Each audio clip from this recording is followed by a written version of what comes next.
ഞാറ് ആണോ? എന്താണത്? ഞാറോ? ഇങ്ങോട്ട് വാ, കാണിച്ചു തരാം. ഇപ്പുറത്തേക്ക് ഇങ്ങോട്ട് നടക്ക്.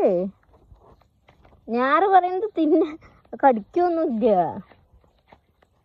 ഇതാണ്ടോ, ഇത് നോക്കൂ, ഇതാണ്ടോ, ഇതാണ് ഞാറ്. ഇതാ ഈ പുല്ലൊക്കെ കണ്ടോ? ഈ പുല്ലൊക്കെ ആണ് ഞാറ്. ഇതെന്താണ്? ഇപ്പുറത്തും ഇതെന്തും വലുതായിട്ട് അതിൽ കതിര് വരും. കതിര് വന്നിട്ട് നമ്മൾ പിന്നെ കുറച്ചുകൂടെ വലുതായിട്ട് അതിൽ നെല്ലാവും. നെല്ലാവുമ്പോൾ എന്ത് ചെയ്യും? നമ്മളത് കൊയ്തെടുക്കും.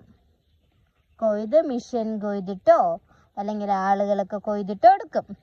എന്നിട്ട് അത് കൊണ്ടുപോയിട്ട് നമ്മൾ വീട്ടിൽ പുഴുങ്ങും. കേട്ടോ? നെല്ല് പുഴുങ്ങും. നെല്ല് പുഴുങ്ങിയിട്ട് ഉണക്കിയിട്ട് മില്ലിൽ കൊണ്ടുപോയി കൊടുക്കും. മില്ലുകാരെന്ത് ചെയ്യും? അത് നമുക്ക് അരിയായിട്ട് തരും. ആ അരിയാണ് നമ്മൾ മാമ വെച്ച് കഴിക്കണേ.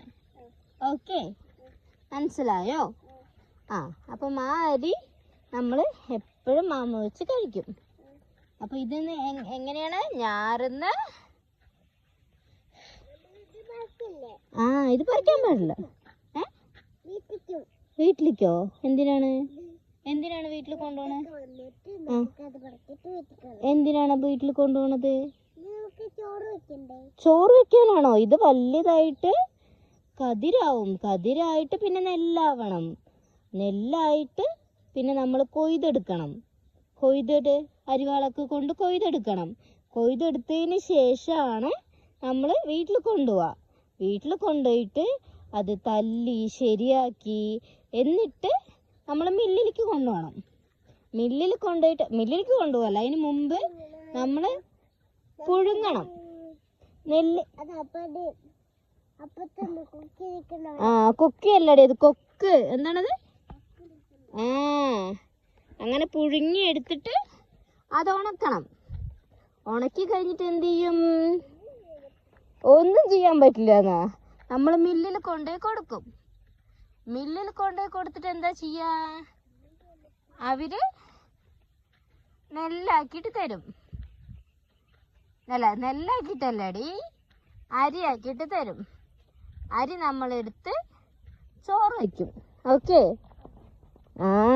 അപ്പം അങ്ങനെയാണ് നമ്മൾക്ക് ചോറൊക്കെ കിട്ടണേ. അതാണ്. നമ്മുടെ പാലക്കാട് ഏറ്റവും കൂടുതൽ ഉണ്ടാവുന്ന എന്താണ്? നെല്ല്. പാലക്കാട്ടിൽ കൂടുതൽ ഉണ്ടാവുന്നത് നെല്ലാണ്. നെല്ലാണ് നമ്മുടെ പ്രധാന കൃഷി. ഓക്കെ, കേട്ടോ നീ? നെല്ലാണ് നമ്മുടെ പ്രധാന കൃഷി. ഓക്കെ.